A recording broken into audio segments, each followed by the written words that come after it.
Just wanted to show what happens when right here snow and ice got down in there, because that didn't get sealed. So this cap broke on an angle across there like that, just by a little bit of ice going in there. Water went in there and froze, spread those apart, cracked all four sides of this thing. So right here, you gotta seal that with some silicone or something, stop the moisture from going in there. But it snows 4 feet deep here all the time, so the ice was coming off the roof right up there. It was before the gutter was installed. So that ice just dripped and dripped on the edge of here till it went down, made its way down in the crack, broke that off. So we're gonna replace these, and we'll show you how to cut them into the column so they look good. Got all the caps ripped off of this one, ready to fix it up and put new ones on it. This is the one that broke. This one broke really bad like the other one. So what we did is we ordered up some stone for it. We've got those 4 right there for that smaller end column down there. So those 4 pieces are going to go there. These 4 pieces are going to go on this one. We'll cut those up and stick them on there.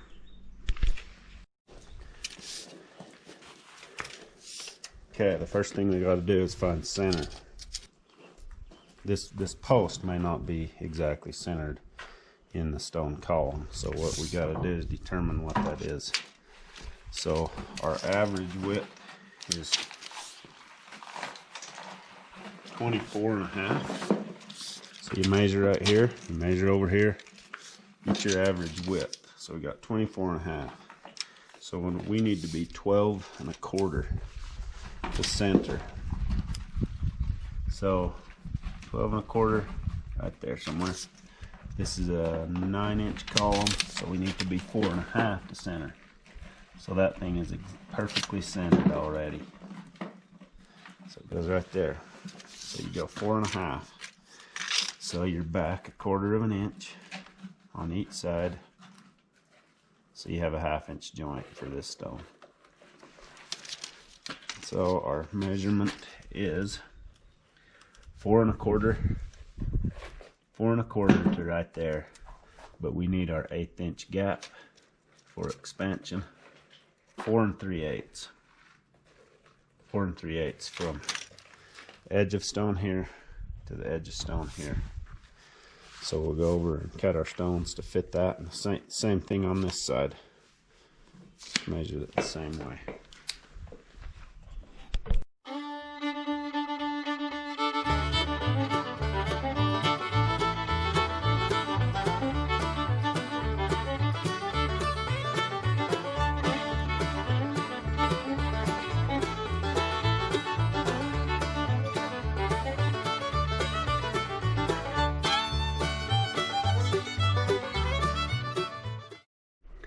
These are all cut and sitting in place. They're just no mortar. So you fit them nice and snug in there. Give yourself that gap that's needed for expansion.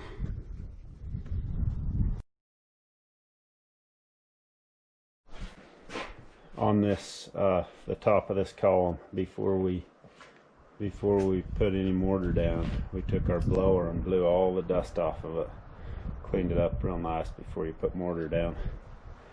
Won't stick very good if you don't.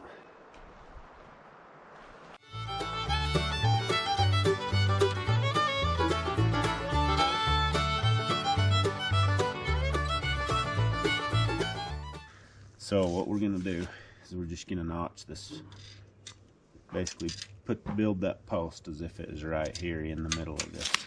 So we'll set this as flat as we can, and then just cut out that post out of the middle of these two.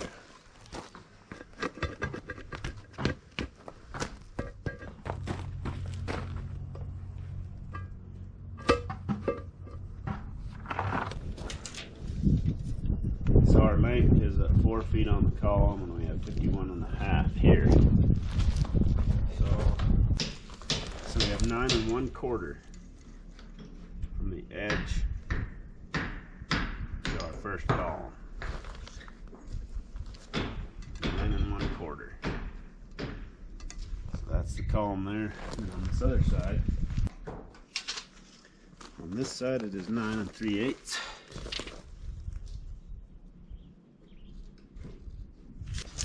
Our post is 9 inches, so 1/8 for the one side, 1/8 for the other, so it'd be 9 1/4. So that's pretty close. 9 3/8, 9 3/8.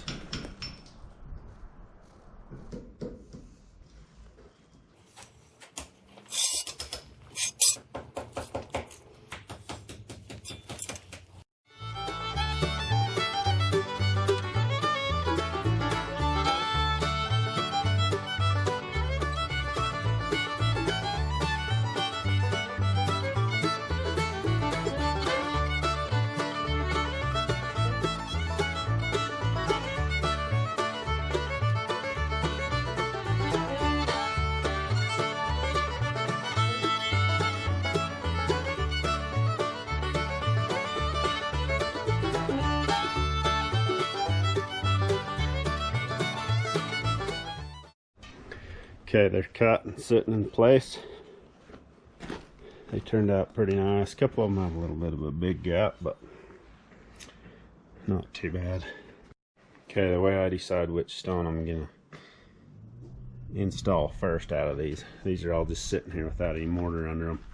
So the way that I pick out the one I want to start with is I go off this one, the highest one, because I can put the mortar under it and it'll lift it up a little bit more, and I can always add mortar to this one, but I can't subtract mortar out from under this one. So if you start with the highest one, you can bring this one up to it.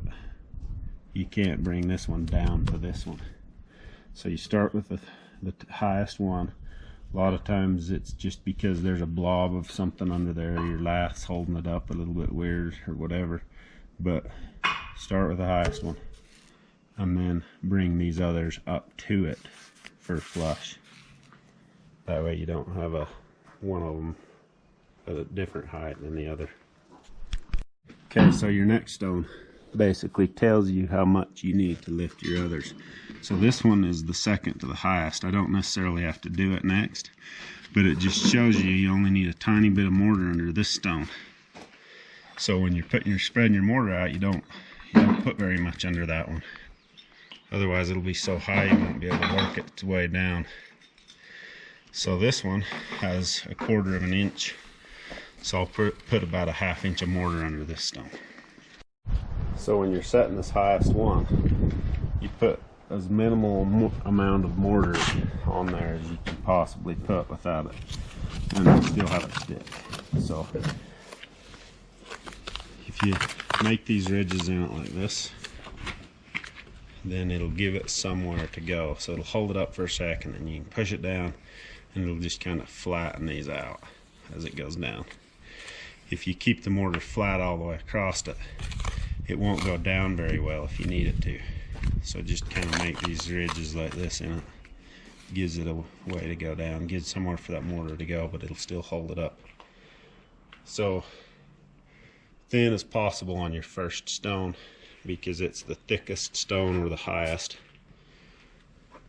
and the others, if you get it too thick on your first one and it's the highest one, these will have a big old huge joint. So you try to keep them consistent.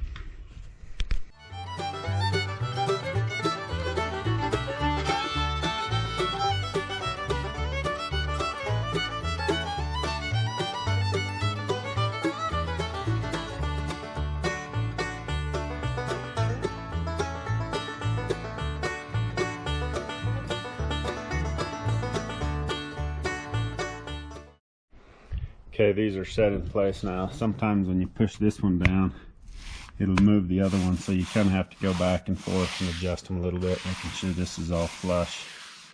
I'm sloping these barely from so they crown in the middle so the water will run off of them. Also, our mortar that we modified the mortar. We put some concrete bonding adhesive in it to make it so it's a little more elastic, so that it would give a little more stretch when expansion and contraction starts to happen. It gives the mortar quite a lot more strength.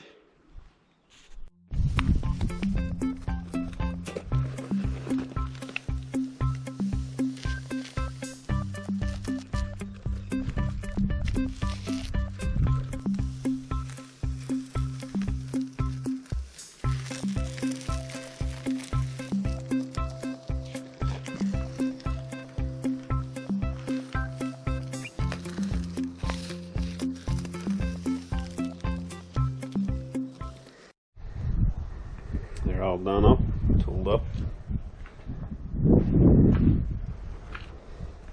There's a big badass beetle right there.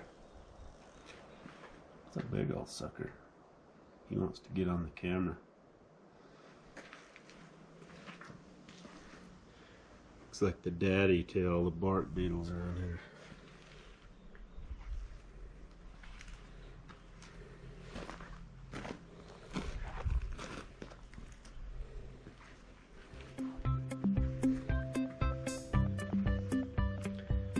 Double-bladed badass bark beetle, big bruiser antennas.